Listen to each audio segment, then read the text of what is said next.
Good morning to my YouTube, Facebook, TikTok, Instagram family. How's everyone doing this morning? Yeah. Anywho, hi, my name is Rachel, but I go by Butterlove on this app. Rachel Butterlove Banks on Facebook, Butterlove68 on Instagram, Rachel Banks, Caregivers Corner Connection on YouTube. And I'm what you consider a generational caregiver. I had my mom for 15 years, and she suffered from Alzheimer's, congestive heart failure, and Parkinson's. Prior to her passing, I had to get my adult son. Everybody knows Kevin Honeyburn King, and Kevin suffers from schizophrenia, affective disorder, traumatic brain injury, and early onset Alzheimer's. Yeah, it's a lot. But I want to talk about frustration. You guys know I had posted a video yesterday. It's been a weekend. It's been a real weekend, and I don't think people realize that caregivers are human. Okay, let's get this out the way. Yes, it is not my son's fault that he is sick. Absolutely not. It's just like I can't blame my mom for having Alzheimer's. But the frustration sets in, and we are only human. We are we are fucking human beings. Yes, it was my choice to take my mother in my home. Yes, it was my choice to take Kevin back in my home. My choice. But I'm still a woman. I'm still human. I still have emotions. I still have feelings. I still get frustrated. That's normal in the caregiver community. Especially when that person can be non-compliant to things they know they have to do. My son is not bedridden. Kevin's brain still works. Kevin still can follow instructions. What Kevin wanted mommy to pick him up. Absolutely not. I can assist you, and I still hurt my back yesterday. And all I hear from people is, oh, you should get an aide. Okay, find me a male aide in my area that accepts Medicaid pay. Because as I said it before, my oldest son is a territory manager for a mobility company. He is also a Marine veteran, and he knows. He's like, Mom, I can find you an aide, because he works closely with the VA, with the vets. But it's going to come out of pocket because they're not going to want Medicaid pay. And guess what? I financially cannot afford that. I can't tell someone, just come on, downgrade your pay for me. Make that make sense. I'm telling you, this is not easy. The sacrifices that we make, and yes, it's our choice, but it's still sacrifice.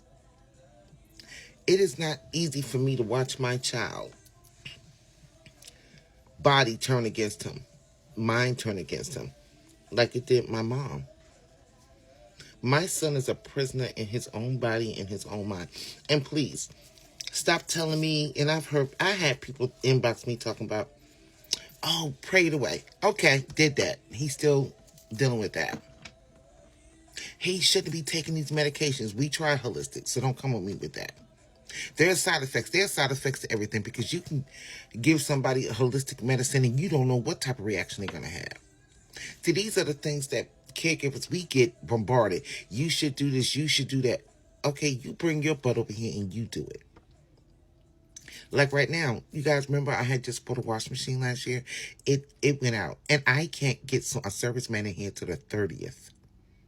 The 30th of January. Kevin also has incontinence. So now I'm changing sheets every day. And I have to put in a plastic bag because of the smell.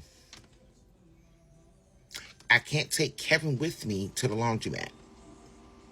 That's been there, done that. Kevin's feet are still swollen because he's non-compliant. You know, there are days when I just have to look at Kevin and walk away. And I'm honest to admit that, because staying there can be frustrating, and it's not his fault. And I don't want to take my frustrations out on him. Absolutely not. I'm not going to take my frustrations out on my son. But what I will do is come in my room, walk outside, or sit in my car, yell, scream, curse, because I'm resenting it. And you guys know I throw that word around, resentment. But I'm not resenting my son. I am resenting those disabilities that is hurting my child. I resented those disabilities that hurt my mother. Like, you know how many bad people out here? Psh. You know, right now, my cousin Jocelyn and I, she has a women's Bible study group, and we're in the book of Job. And that's how I feel like sometimes. I feel like I'm being tested. You know, people be like, what are you going to do? Well, I've made arrangements. In the event anything happens to me, my oldest and my youngest got him. Yes, I have several life insurance policies, and Kevin's life insurance policy that I have, in the event that anything happens to me, he's okay. Everything falls into a trust. My oldest and my youngest are co-conservatives. It's okay. I'm not worried about that. What I'm worried about is caregiver burnout, caregiver frustration, caregiver stress, lack of resources. And yes, this administration is bullshit. It's bullshit. They're cutting services for mental health and addiction. My son used to be addicted because he used illicit, you know what, to stop the voices in his head. My son is a suicide. He tried suicide by cop. So this is what I question. And I'm going to tell you right now, if you are a Trump supporter and if you are a caregiver, please unfollow me. And the reason why I'm saying that is because there's no way you can support this administration when they're stripping things from the very people who need it. The people who don't have a voice. You know, like today's Martin Luther King Day. You know my mother had marched at Selma? We come from a line of sharecroppers. My grandmother was the first free person in my family. Her mother lived to be 105. I know I'm babbling because I'm frustrated because of the lack of resources. There's no place for my son to go. I couldn't get a grant to open up my own facility because one non-African American person took two amazing women to court. It's the Fearless Fund. Please go look at their page. They no longer can do grants. Their grants were for African American and women of color entrepreneurs to help them start up or help them expand their job, their business. I'm frustrated because where is the help? My son is too young for Medicare. Yes, he gets Medicaid, but he's too young for Medicare. He doesn't qualify. They're not paying people enough who have to work with Medicaid for pay. And these CNAs and all, they're amazing people. They're not paying the loved ones who have to either leave their jobs to take care of a loved one. There are so many people out here who had to leave it. My brother Jazzy Jeff is closing down his business. He's a sole caregiver of his mother. She's 99. And she has stage 3 kidney failure and dementia. Do you know what that's like? Because it's like robbing Peter to pay Paul. I lost the man that I love, so I'm down one income. Can't live for free. My vacation time is used for taking Kevin to the doctor, same way it was with my mom. Yes, I have FMLA, but FMLA does not pay you for the time you take off.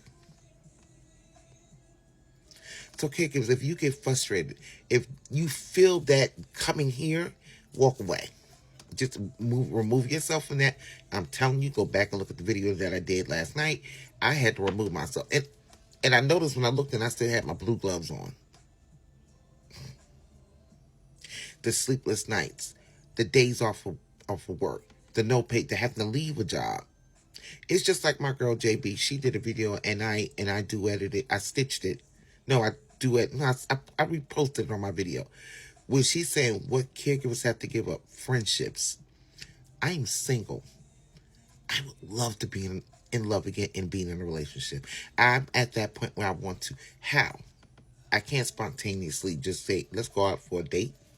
Who's going to sit with Kevin? I couldn't go to my youngest son's baby shower. He just got married. So, I'm venting, but it feels good. But anywho, it's 6:34. I've done my workout, and I'm going to head to work. You guys have a fantastic Monday.